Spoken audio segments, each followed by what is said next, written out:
Hey there, welcome to Bill's Seadoo Midlife Crisis. I'm Bill, and today I'm doing a review. This is my 2014 Seadoo GTX 155S. So this is a suspension model, and I'm doing a review for a couple of reasons. One, I just like doing reviews. Two, there's not a lot of review videos on suspension models out on the internet. And three, there's not a lot of reviews on 2014s, which probably isn't surprising considering it's 2024. But I kind of surmised that it wouldn't be bad for people who are in the market for a used jet ski, which I think is a lot of people. I'm certainly one of them.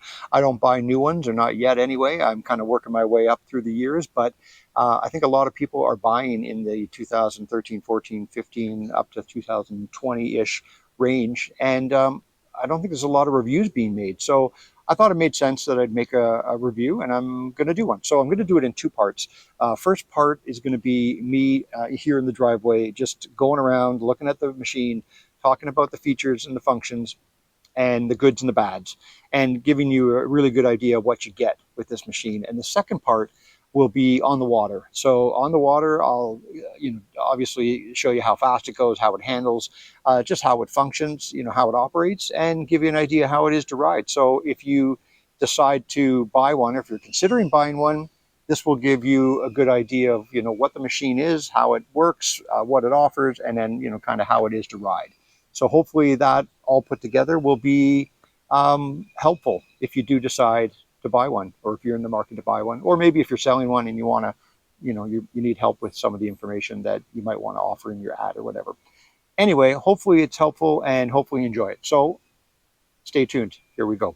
Okay, starting here in the rear, we'll just do a quick walk around just so you can kind of see the machine in general. It is, for the most part, I would say a very good looking machine.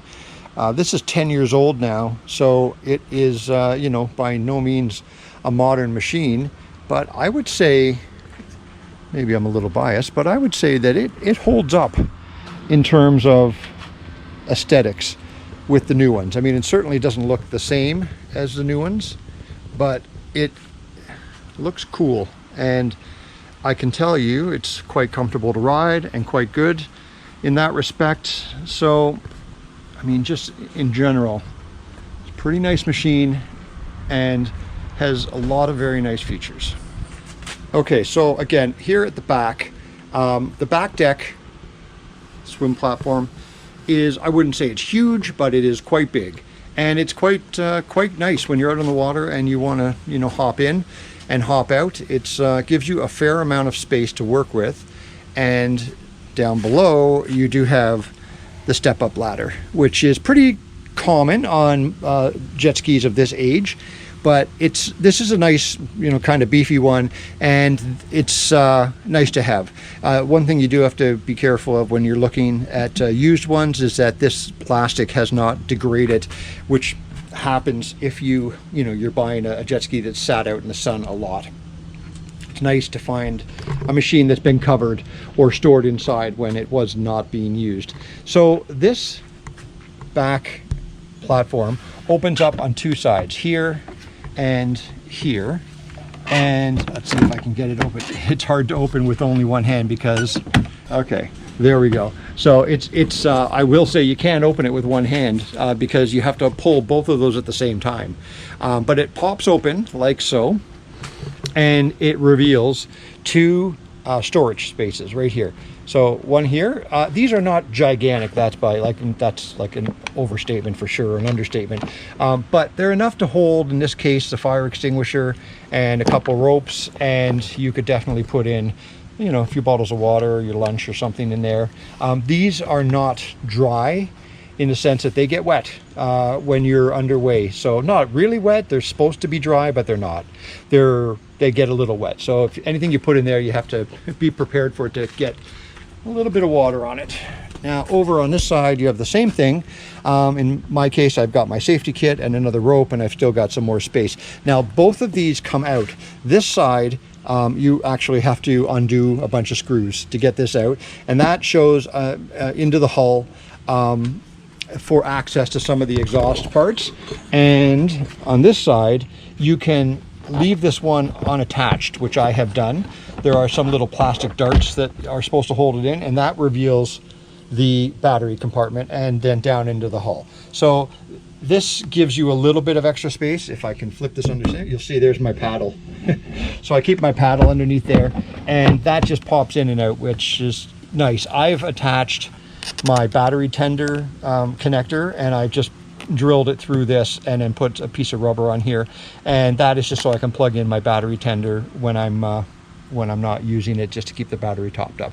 Also back here, just while I'm here, is the ski hook, and it's also this shows you, this is the pivot point of the top deck that pivots up and down with the suspension system. So on the front of the unit there's two pivot points, and on the back there's just one, and this is it. So if you are working on this machine and you want to lift this whole top deck up, so from here you undo screws under here, lift this up, and then the whole deck moves up so that you can get underneath there to get more at the motor, because you'll see later how tricky the motor is to get at. So speaking about the floating deck, this machine, a lot of people are not familiar with this. Like most jet skis, the top deck is attached to the bottom deck like a clamshell. And so it's the top section and the bottom section. In this jet ski, it's more like a tub. So the whole black portion at the bottom here and the white portion around, you know, kind of the midline, that dips down like a tub, and inside the tub is the motor, and over top of the motor, but inside the tub, so to speak, is this black portion. So this is this whole black portion, the seat and the front, right on up, right here, all the way up here, here, here, here, here. This whole section, as you can see, is not attached. It's sitting on two pivot points, which are down underneath here. And so there's one on this side and there's one on the other side, and the whole top deck sits on those two pivot points and this back pivot bar back here, and the whole thing goes up and down based on waves and weight on top of it. It's hard to demonstrate when nobody's sitting on it because it's pretty stiff, but I think if I go like this, you'll see the whole thing moving up and down a little bit. It's, like I said, it's tricky to move without somebody on it. And that's how the suspension works. Now that's also adjustable, and which is cool. You can set it to be more stiff, less stiff, depending on how heavy you are. So I'm like over 200 pounds, so I set it to almost the most stiff setting, so that it goes up and it doesn't flop up and down. If you're way lighter, then you put it on a way lighter setting, so you get the, you know, the suspension relief that you are, you know, the reason why you get this model is because it doesn't, even though the bottom bounces up and down in the waves like any other jet ski, the top kind of floats and doesn't, you know, you don't smack the waves as much with this. You do, but you don't feel them as much, and that's the benefit of having the suspension model. I have some back problems, so does my wife, and it makes the whole ride quite a bit more, or quite a bit less jarring on your back, which if you have back problems, it's a big deal. So that works really well. Okay, the seat, very comfortable and very nice. One of my favorite features of this thing. Really nice lumbar support, so you sit right back up against it, so it's nice and comfortable. It's kind of like having a bit of a lounger.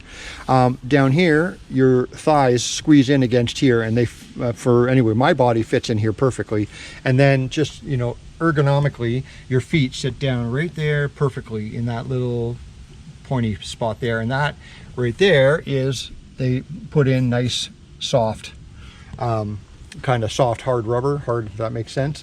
Then back up in the seat, you've got a grab strap for the passengers. They say there's room for 3 people on here. Yeah, maybe 2 little extra people. I don't know. It's really a 2-seater in my books, but they call them a 3-seater, but it's really, you know, comfortably 2 people. Second person sits right there, can hold on to the grab bars here, or they can hold on to the strap. I personally, whenever I'm on the back, when my kids are driving, I generally hang on to the strap and then one hand on their life jacket. I find if I hold on just here, I'm down, my hands are down on my side, and I find I don't have enough forward and backwards stability. So if they take off, I'm going to fall off the back, not literally, but that's what I feel like. And if they stop quickly, I feel like I'm slamming into them. But if I've got the strap and I've got a hand on them, I feel like it is more stable.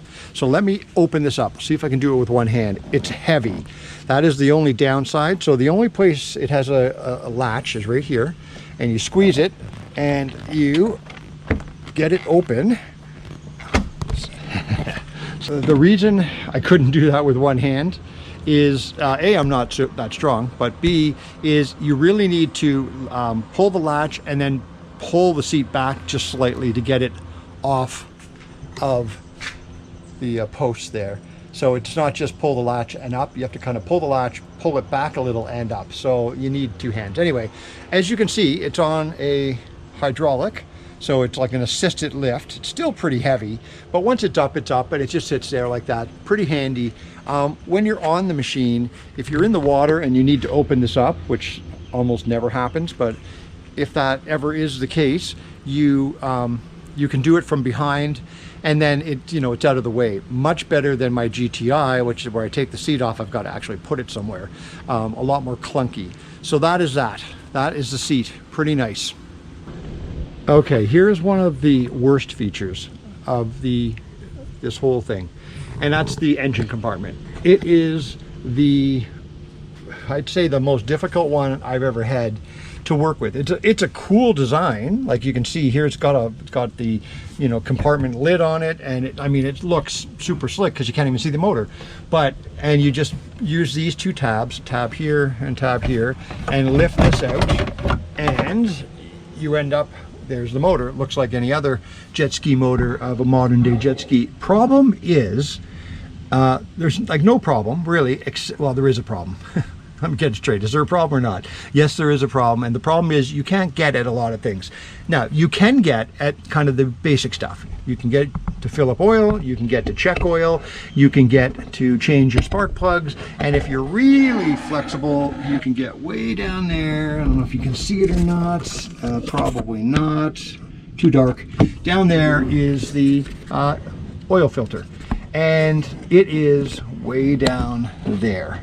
And you need like an extension ratchet with a universal, like a swivel universal head on it, and it's a super duper pain in the butt. And in fact, you have to actually cut this zip tie, which used to be a bolt and a nut, and somebody along the way just took that out and never put it back in, and that holds the air filter. But if you take that off, you can slide the air filter back just slightly. So it's really cool, but it's really not cool. Cool when you're not working on the machine, really not cool when you do want to work on the machine. The other thing is you can barely see the bottom. Like, you won't be able to see it in the video at all. I can see it, but just barely. So when you're trying to inspect for water, the only place you can really see is in the back here on the other side where I showed you earlier, where you check where the battery is. You can see into the hull there, and that is not ideal. In fact, I have to check the carbon seal on this one soon, and I'm going to have to go into this side, take this compartment out, and try to look in that way to see it. So it's not ideal at all. This is one of the biggest weaknesses. It doesn't have many, but that's one. If you like to do your own work, oil changes, no problem, but anything other than an oil change, it starts to become problematic. Now, the way that you can gain more access to the inside here is a bit of a procedure. So you take this back swim deck off, which it takes 2 seconds, is really easy.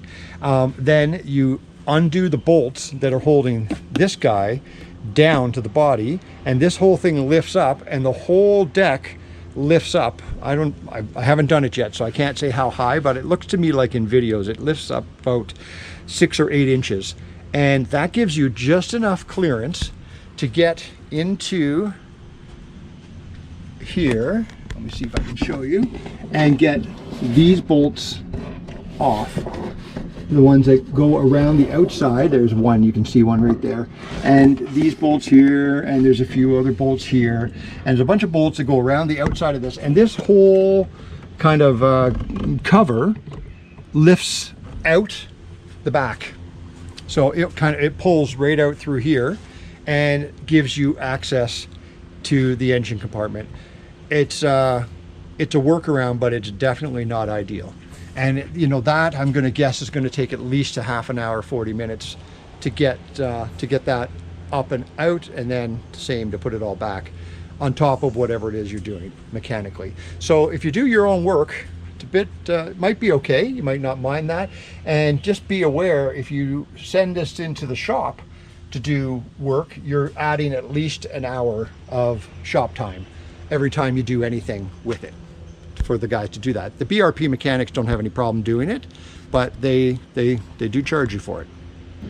Okay, here I am up on the seat looking down at the cockpit, and the first thing we can look at is the glove compartment. Glove compartment comes standard, not the way you see it. It has on here the warning labels that come standard on all BRP jet skis. Ugly, and you know, important to warn new people about you know, wearing your life jacket and not flipping over and not overloading the weight and what have you. So it comes with all those things, but I've never read them and I'm never going to read them, and they were kind of they started to peel, so I peeled them off and put on black vinyl, which looks way better, matches the actual black plastic and looks way cooler. Now this is definitely a good feature of this jet ski, because this is big. This has got a lot of space in here, and the season hasn't started yet, so I don't have any of my stuff in here, just my spare rope. What's great about this is in here I can hold, I have a small Tupperware that holds all my documents and my wallet and my phone when I'm out. I keep my rope that I use for docking. I usually keep a bottle of water too, and I also almost always have my sunglasses and my sunscreen. Kind of all the stuff that you would normally have in here. And if you were going out on a day trip and you needed to hold some extra things in here, parts of your lunch or whatever, you definitely could. So it is right here, super easy to get at, and very, very useful. Okay, so up here at the handlebars, this is Seadoo, I think, has a great arrangement up here. It's on the right hand side, standard grips. The 2014 have the older grips. They don't have the grips that have the what do you call it? It's like the comfort grips, they call them, and they have a little jut out here that the hand can rest on, which is nice to have. I've had both. I'm not sure if I love them more than I love the standard grips, because I really do like the way these feel. But anyway, standard grips, throttle right here. You can probably see the throttle there in the mirror. Yeah, let's see, throttle. Let's see, trying to aim it in the mirror, but there's the throttle right there.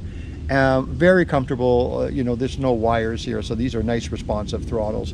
Buttons here are mode and set, which are kind of like mode, which is like what mode you're in. Set is like the enter button, and the up and downs are the value buttons. So all the stuff that you do in terms of choosing different settings on your screen are done here. The cruise button is really just to turn your cruise on and off, and depending on what you're doing, if you're just idling, cruise puts it in what they call a slow mode, which lets you just choose up and down different speeds. They're actually not speeds, they're just levels, so 1 to 9, and 1 being the slowest, 9 being the fastest, but they're basically set for no wake zones. And that's cool. And then if you want to go faster, you put cruise on, speed up to the speed you want, hit set, and then just all you have to do is hold throttle in full, and you will go that speed the whole time. And the reason you don't get to just choose a speed and then hit set and take your hand off, that would be hand off the wheel, and that would be bad on a watercraft. So you have to hold the throttle all the way in, which is just the way it is on watercrafts. moving across, this is a this isn't a soft, this is a hard plastic, which having owned skis with the soft plastic, I can tell you this holds up way better, and I think it looks cooler as well. On this side, it's the exact same grip. Now you have just your two mode buttons, Sport and Eco, which are cruising at lower speeds and lower RPM mode for best fuel economy, and Sport, which is highest RPM, highest performance mode, and in between is the thing called touring mode, which is kind of its standard default mode. So you either going from touring mode to sport mode or touring mode down to eco mode, and you just choose that here, and there's nothing to it. And then the start and stop button on your left throttle right there, and you can see it in the mirror as well. This is for reverse and braking. So in part 2, when I'm on the water, I'll show you how that works. But overall, really easy, comfortable controls on the steering wheel. Now, the actual dashboard, I'm going to go through the functions in a minute, but the display is right there. From where I'm sitting, basically this is kind of my view right now. If I were to stand up, which often jet ski riders do, you would be up like this, and that wouldn't be, so to look at your controls, you'd have to look down like that. And also, I would be leaning down to reach my steering wheel. But luckily on the GTX, and I guess some newer GTIs, but GTXs, they have this telescopic tilt steering, which I can move my steering wheel up. So if I'm standing now, I don't have to lean down to get at my wheel. And if you noticed, my display moved up with it. So now I don't have to do this to see my display. So if you're the type of person who likes to stand a lot while they're riding, this is a really, really, really good feature. So then when you sit back down, you just grab it, and there we go. You do need two hands to put it back down. You simply put it back down. It's mechanical. It's not like hydraulic or anything, so you have to kind of pull it and click it, and that's that. But excellent, excellent feature. The only other thing to note up here, other than what's on the display, which we'll go through next, are the mirrors. Now in the GTXs, in this era, 2012, 13, 14, 15, I think up to about 19, on the GTIs, which is that machine, which you can't see, it's my other machine, on the cheaper machines, the mirrors look just like this, except their position is set. And I can tell you, it's set way too low. So when I'm underway, if I want to see, I have to kind of look down. Like if I want to see out the back, I have to do that, and it's really, really dumb. But these, as you can see, I don't know if you can see, if I can demonstrate it here, these are like a car. You can move them around. They're completely adjustable in all 4 directions. So that makes them completely usable for a scene behind you, which, you know what, whether you're riding in a group, or you're pulling a skier, or you're pulling a tube, being able to see behind you is really important for safety, but also for convenience. So overall, you know, between the way you sit, oh, remember I said earlier, forgot about this, remember the comfortable spot for your feet, super comfortable, and then right here where my knees and my thighs all kind of tuck in here, it's all padded. It's like super comfortable, and you know, really nice. And then that combined with the ability to tilt this, you get very used to your thumbs on the controls. If I'm here and I'm driving and I need to do anything with any of the controls, especially the up and downs, they're all right here. It's really, really well laid out and really comfortable to ride. You can, you know, get lulled into a bit of a fall asleep if you're not careful. So that is the cockpit. Definitely a highlight of this machine. Okay, so while I'm up here, I'll talk about the storage. The front storage, which you flip this up on both sides, which I've already done because I didn't want to have to stop, and use both hands. And the whole front lifts up like that, and it's on, as you can see, it's on a hydraulic right there.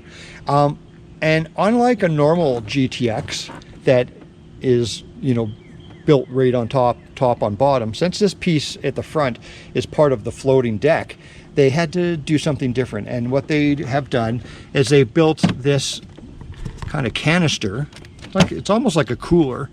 and it opens up and it is your storage. So it sits in there.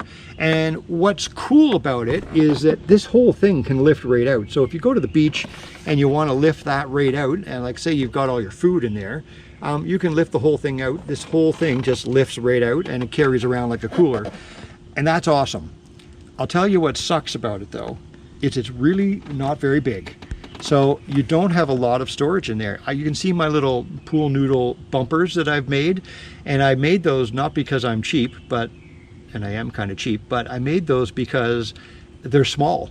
And if I'm at, going out on this machine and I want to stop for lunch at a marina and I just need something, kind of minor for protection, I can use those. If I'm going somewhere where I'm going to be overnight, I would take more proper bumpers. But just for my everyday, I use those. And then that Tupperware that I have down there below is kind of the size of like a small lasagna Tupperware, and it has my tools in it. So as you can see, I don't have too much more room. Maybe room for a towel and a bathing suit, or maybe it's my alarm going off, maybe room for I don't know what else, but not much, as you can see. So this machine, if you're thinking that you're going to be using this machine for camping or for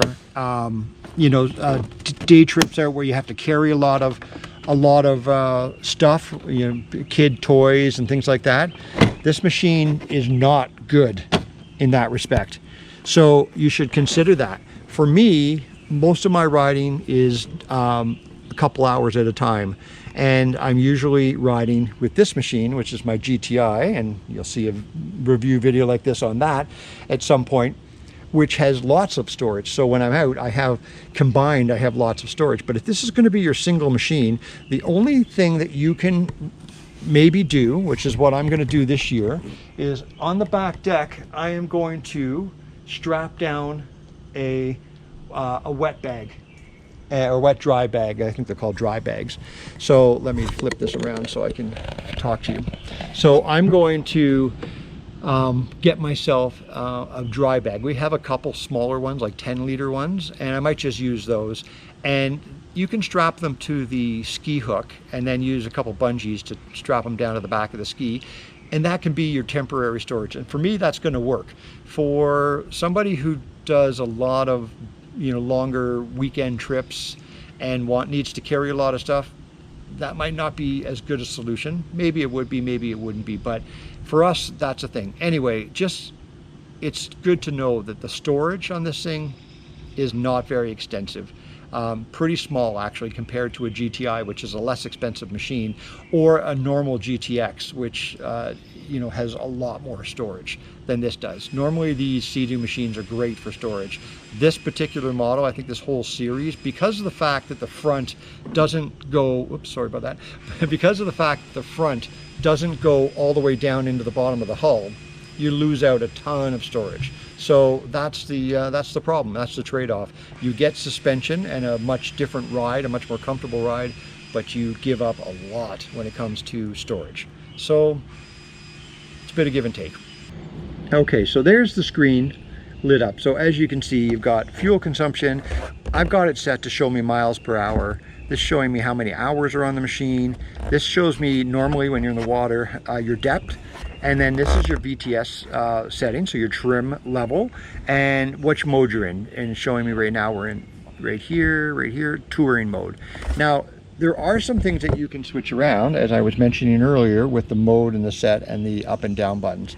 And it's nothing crazy. It's super easy to do. So if I hit the mode button, it will switch me immediately into VTS. So if I want to quickly adjust my trim setting, I do it like that with my up and down arrows.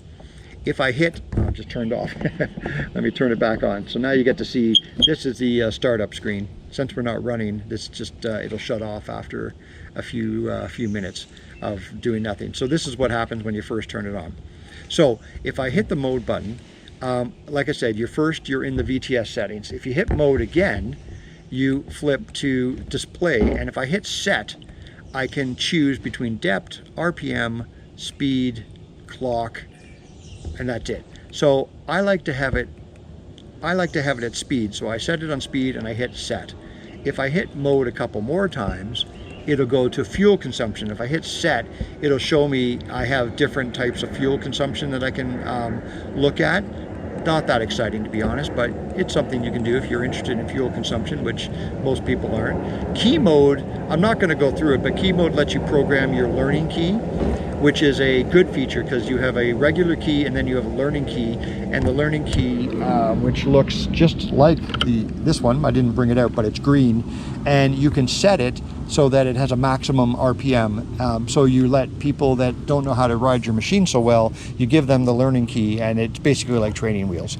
And that is nice. And I think, if I always just double check, but I think that might be it for, and then settings. Yeah, there's a few other things like IBR override. This is for when you're doing maintenance and stuff. But that is basically it. Super easy to see, not very elaborate. I wouldn't call this a strength of the machine, but to be honest, having a machine that's had a tachometer and a separate speedometer and a more elaborate display, I wouldn't call this a weakness either, because really the only thing you need to see is how fast you're going and how much gas you have left. And those are kind of the only couple things that you need to see when you're riding these machines. So I used to think it was important to have an elaborate display, and now I don't think that. I mean, if you do have a machine with an elaborate display, that's great. But if you don't, that's not a big deal, in my opinion anyway. But there it is, that's the display. Easy to see, and as long as you find a machine that hasn't had this out in the sun for 8 billion hours and had it all faded, they're really easy to see. As you can see, like, this is really simple to see. I mean, there's some glare right now because I'm sitting right kind of, well, it's just the way the video's in, but I can tell you from experience, this is pretty easy to read in the sunlight. Very, very small item, and here's the bow hook, which is there. Nothing special about that, but what is a bit special, and not in a good way, are the side cleats that are built in. Now, I don't know how well you can see it. You can see that. So built right into the steering column right here, this is right beside the steering column, is what BRP calls a dock line cleat, built right in. You just put your dock line in there, and that's a cool idea, except it's so small that it's almost impossible to get a dock line in there. So what you will see if you go to marinas around the world where people are launching their jet skis, you will see people with their dock lines wrapped around their steering column. And like in the first 2 pages of the manual, it says, whatever you do, do not wrap a dock line around your steering column, as you could damage it. Now, that said, I don't know that a steering column has ever been damaged by a dock line, but just when you're at the marina. But if you had a lot of waves bouncing the machine around, and it could damage it. And I will say that if a rope rubs here or rubs here, it will damage the acrylic finish on these plastic pieces. So it isn't a great idea to have your rope rubbing on your plastic, that's for sure. So here's what I have done. This is my hack. This is a what's it called? A tie-down strap extension. And I think they're more common on motorcycles and not jet skis, ATVs. But all it is just a nylon extension that you would put on the end of a packing strap. And these were like 14 bucks on Amazon. And I just put it through there because it's nice and easy. And here I carabiner my dock line. And then when I'm done, I take the carabiner out, and that just sits there, and I put my dock line away. And as you can see, I don't have it. Normally I have one here on the back, where I have one right here as well that I can connect to, because connecting a dock line to here is a bit of a pain, and that's where you would normally connect your ski line or your line for your tube. But I normally have one hanging here as well, and then I have one on the other side. So if I have to tie my ski up, I use my dock lines with my carabiners, and it's basically, you know, click and play, nice and easy. And then when I'm not using them, nothing's rubbing on the plastic. This nylon doesn't sit there and rub like this. It kind of just blows in the air like this, so no damage. So that's just a little side note. Okay, so that wraps up our part one of our review, and hopefully you have a better idea of what this machine has to offer in terms of features and functions, what I would call a strength and what I would call a weakness. Overall, I think if you didn't get it from everything I said so far in the video, I really love this machine. My whole family really loves it. Everybody loves riding this machine. One person, two persons, it's really good. We really enjoy it. The only things we don't like are the storage, or the lack of, and the access to the motor. And I'm the only one that bothers. No one else in the family could care less about that. But if you're going to do your own maintenance, or if you're going to be the one paying for the maintenance, that's an issue, and it may be a thing for you. And the storage may be a deal breaker as well, depending on how you're going to use the machine. For us, day trips out for an hour or two at a time, doesn't really matter. Hasn't really come into play, hasn't really bothered us. It kind of bothers me on and technically it bothers me because I wish it had more, but practically speaking, it hasn't really been that much of a big deal. How nice the machine is to ride, that's what we kind of remember each and every day. So part two will be us actually doing that, out on the water, riding it, and showing you how it operates and giving you a bit of a performance review, speed, handling, that type of thing. So part one and part two put together hopefully will give you a very good idea of whether this machine is a good fit for you or not. And that was the whole point. So thanks for watching. We'll see you in part two.